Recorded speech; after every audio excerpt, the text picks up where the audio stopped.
नगर पंचायत सालेकसा चुनाव 2025 में एक बड़ा और चौंकाने वाला विवाद सामने आया है, जहां आरोप है कि चुनाव निर्णय अधिकारी मोनिका कामड़े ने मतगणना से पहले ही 17 ईवीएम पेटियां खोल दी। इससे चुनाव की पारदर्शिता पर गंभीर सवाल खड़े हो गए हैं और क्षेत्र में राजनीतिक हलचल भी तेज हो चुकी है। 2 दिसंबर को सालेकसा में मतदान संपन्न हुआ था और नियमों के अनुसार सभी मतदान पेटियां 21 दिसंबर को खोली जानी थी, लेकिन आरोप है कि चुनाव निर्णय अधिकारी मोनिका कामड़े ने अपने स्तर पर ही 17 पेटियां समय पूर्वक खोल दी।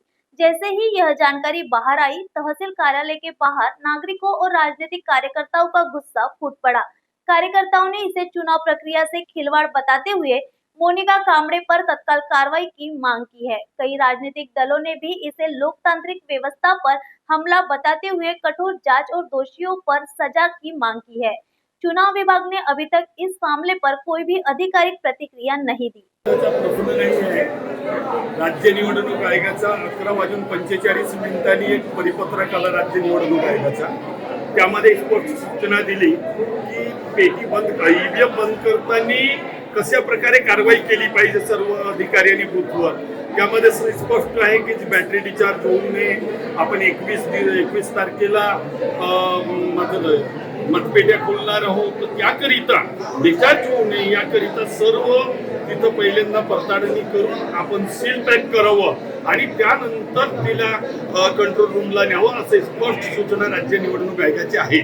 अशा निवडणूक आयोगाच्या सूचना असून 11:45 राज्य निवडणूक आयोगाचं शासन परिपत्रक आलं आणि ही कारवाई न करता त्यांच्या म्हणण्याप्रमाणे आपण कंट्रोल रूम मध्ये करणं म्हणजे हा एक संशयपद आहे। यामध्ये संशयपद असल्यामुळे त्यांनी आणि जरी करायचंही होतं तरी चुकलं असेल त्यांनी ते म्हणतात की आपण शासन परिपत्रक पाहिलं नाही राज्य निवडणूक आयोगाचं मान्य आहे। तर त्यांनी सर्व उमेदवाराला एजंटला पहिल्यांदा सूचना दिली पाहिजे की राज्य निवडणूक आयोगाचं असं पत्र आलं आणि आपण ही कारवाई आधी केली नाही तर आधी आता करायची आपल्याला ही सूचना देणं आवश्यक होता। ही सूचना न दिल्यामुळे मला एकदम स्पष्ट वाटतो की यामध्ये अधिकारी वर्ग हा संशयास्पद होण्यामध्ये आहे आणि मी इथं उपस्थित होताना हीच मागणी केली की आपण राज्य निवडणूक आयोगाला ह्या घटना 3.5 तास झाली। 3.5 तासापासून आपण राज्य निवडणूक आयोगाला एकही शब्द सुद्धा पाठवला नाही रायटिंग मध्ये। तर पहिल्यांदा राज्य निवडणूक आयोगाला तुम्ही सूचना करा। हे राज्य निवडणूक आयोग यांना सस्पेन्शन आणि कारवाईची कारवाई करायचा अधिकार राज्य निवडणूक आयोगाला आहे आणि जिल्हा अधिकारी हे जिल्ह्याचे निवडणूक अधिकारी असल्यामुळे हे अधिकार जिल्हाधिकाऱ्याला पण आहे। तर मी जिल्हाधिकाऱ्यांनी इथं यावं ही मागणी FDO यांच्यासोबत केली आणि कदाचित त्यांनी सभागृहाला सर्वांना सांगितलं जनतेला की थोड्या वेळामध्ये डेप्युटी कलेक्टर येत आहेत।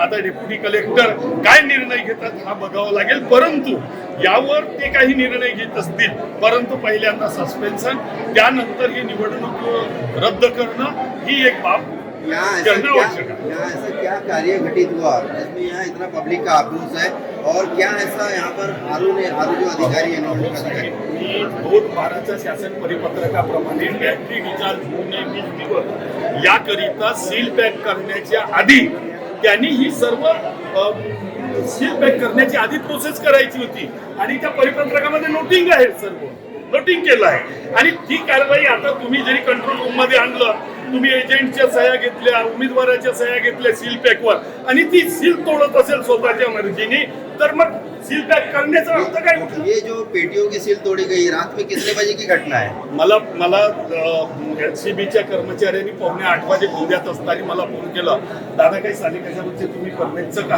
काही अशी घटना घडली का? तर मी म्हटलं मला काही कल्पना नव्हती, नाही म्हटलं असं काही बोगस मतदान किंवा काही झालं असं काही नाही। कितने पेटियों की सील तोड़ी गई?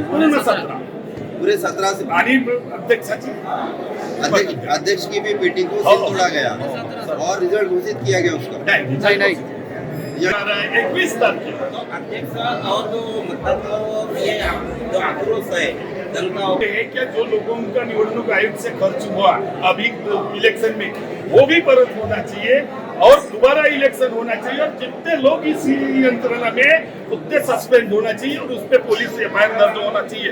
ऐसी घटना जिले में या राज्य में या कहीं ना घटे इसके लिए आवश्यक है। न्यूज एक्सप्रेस के लिए दिनेश मानकर सालेकसा।